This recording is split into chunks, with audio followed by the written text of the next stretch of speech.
shit.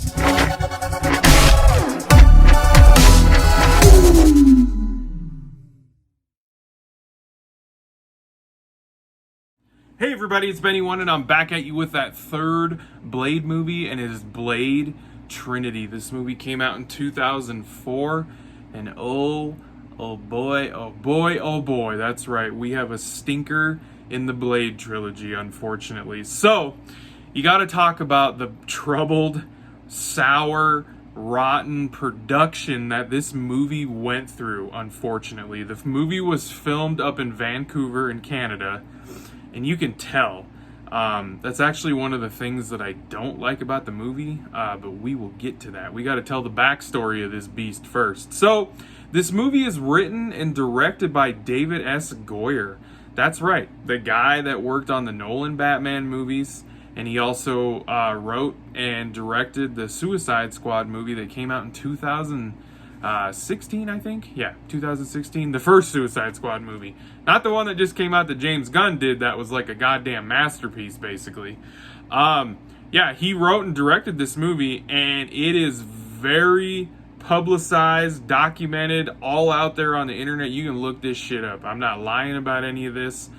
David and Wesley Snipes were friends, and when they went into production, they were friends, nothing wrong, but man, Wesley Snipes kind of went crazy during the production and the filming of this movie. Ryan Reynolds is on record talking about this. A couple of the other actors is on record talking about this. David Goyer is on record talking about this, how he literally only talked through Blade. He would not respond to anybody unless they called him Blade. He only went by Blade.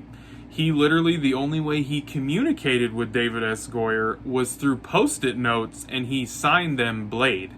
And a bunch of people also said that, like, he just sat in his trailer and was smoking weed the whole time, which, whatever, cool, bro. You want to smoke pot, just get to the movie and do your damn job still. I don't care. But yeah, very troubled production. And you know what? Unfortunately, it shows throughout the movie. There was even a thing that I read a little bit because I was interested to see if any more had come out about this. And recently, yeah, David S. Goyer said that there even was a situation where Wesley Snipes was choking him out at a nightclub on one of the nights off from filming and everything. So, even though, you know, Wesley denied it and it never happened, but this movie had a very, very troubled production. Like, I can't remember what his name is, but one of the people that was in this movie that had a smaller role, he said that, like, the movie as a whole was like a D+, but the fact that the movie got finished and put out, it should get an A+. Like, that's how troubled it was. So once again, Wesley Snipes is back as Blade, and for me, it's easily his weakest performance, and I think from what I just told you is kind of why. He just didn't seem like he was super into the role in the movie. I sensed it. I felt it as I was watching the movie. It didn't feel like he was all in the movie. I don't know. It was weird. I just felt like he wasn't as good as he was in the first and second one. I don't know, but he does the fight scenes, and that's the thing, is like some of the fight sequences don't even seem as good. So, and I don't know if they didn't have the same people working on that kind of stuff that worked on the first two. I don't know.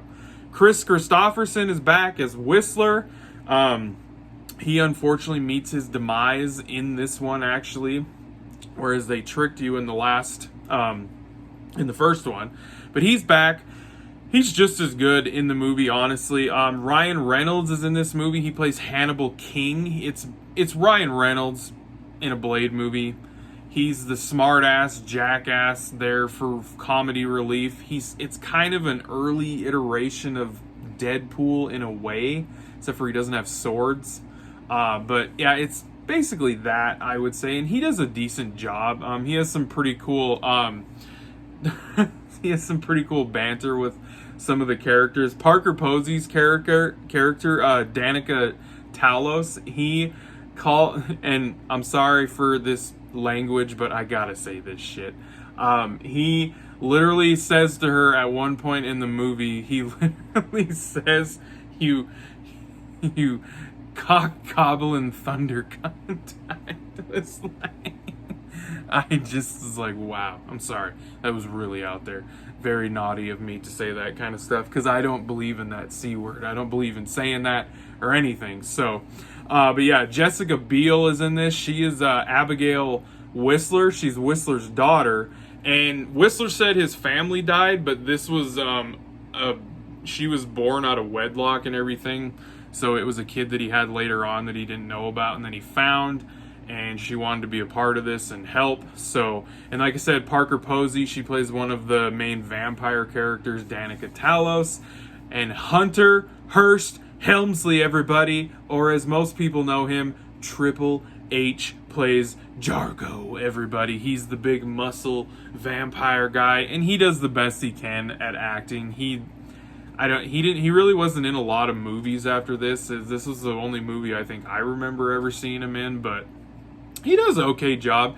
Him and Ryan Reynolds had some really funny banter together in a pretty cool fight scene that, you know, Triple H was doing his wrestling moves in, because back when The Rock and like Triple H were first starting to, when they were just doing these movies back in the mid 2000s, they always had them doing some of their wrestling moves in the movies when they were doing fight scenes, and I just thought that shit was funny. So, and then Dominic Purcell, everybody, he plays Dracula. That's right, Dracula is the big bad villain in this movie.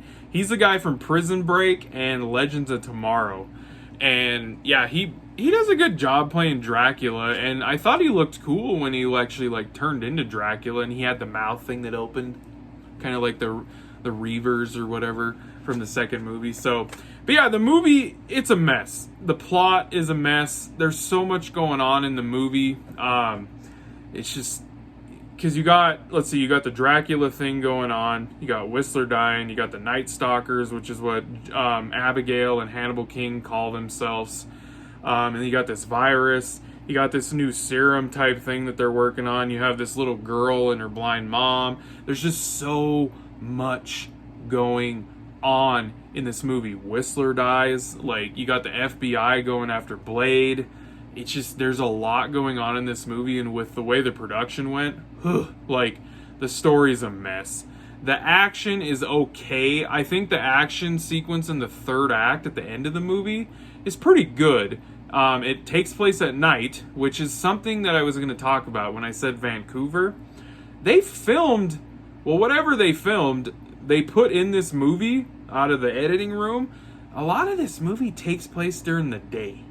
And I get it, Dracula can walk during the day, sunlight doesn't kill him, but like, I would say like 80% of this movie takes place during the day.